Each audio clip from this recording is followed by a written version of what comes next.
เรียบร้อยได้เนาะเขาสิบนเมืองไงเลยอันสอง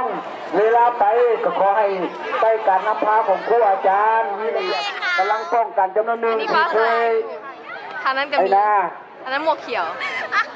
เท่าคอนสวรรค์เนาะอยู่ห้องพกใดที่ว่ากำลังเอาข้ามทางนะขอให้ไปมุนไส้ไปม้วนเนื้อเม่นไปในนามปฏิบัติการระเบียบให้แล้ว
สบายดีต้อง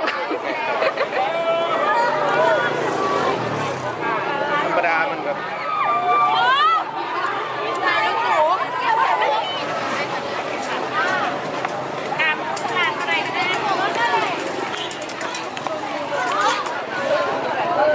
ด้วยความพยายามของพวกเขาเนาะเขาก็ได้มาถึงเกือบทั้งหน้าของการแห่พระศาสตร์ผึ่งในครั้งนี้แล้วซึ่งตอนนี้ได้เริ่มมีแดดออกมาเป็นอย่างที่ฮ้อนแต่กะมวนอยู่แม่นบ่แม่นเอางูสึกอยู่ไหนใกล้สิฮ้อนแล้วใกล้สิฮ้อนแล้วไปเที่ยง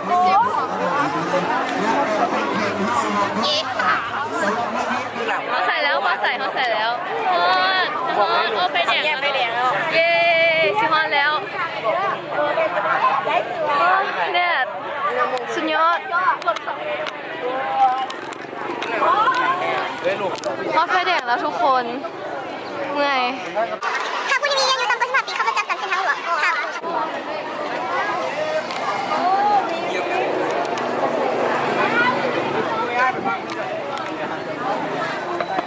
พอไฟแดงแล้วมองไปยืน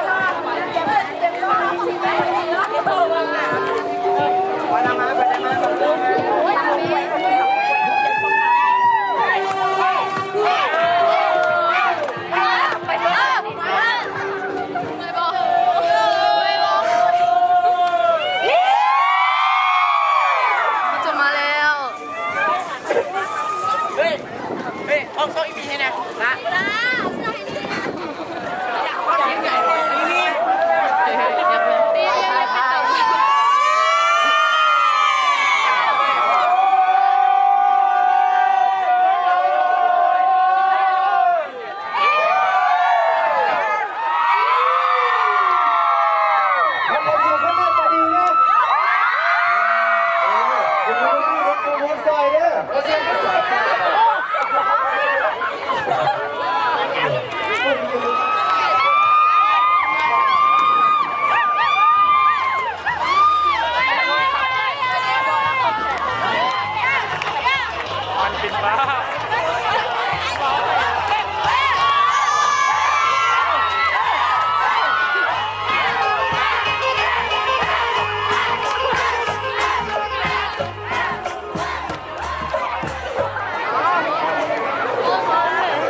อยากให้เบิ่งพระธาตุหลวงของเรา อยู่อีกไกลน้อยนึงนี่มุมนี้ก็งามเนาะ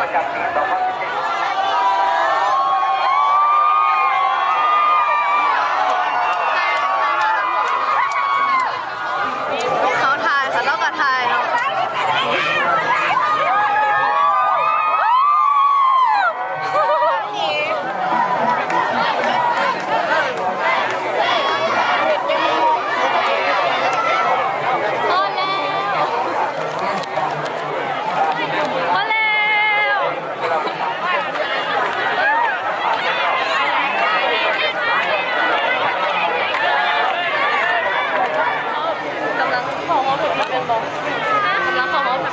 แมนแล้วรู้สึกว่าเดี๋ยวนี้กินน้ำหลายเป็นชั่วโมงแล้วเนาะ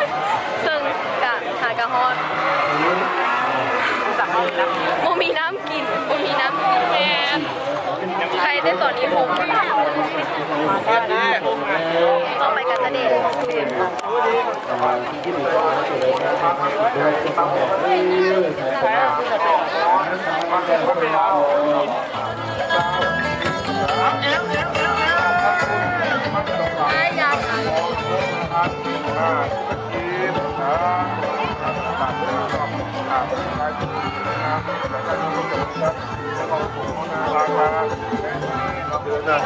ลูกหลานของประธานคำสั่งเนาะส่วนนู้นน้ำไม่ออกล้างนี่ผมจะครอบครัวคุณน้องมดนะมันเป็นใจอยู่เนื่องจากที่ภาษาส่วนน้องชายสำคัญเนื้อบอกเนื้อขออยู่แง่เลยเนื้อเนาะน้ำไม่ออกกินโอ้เนาะใส่สะอาด บ่ไหวอีหลี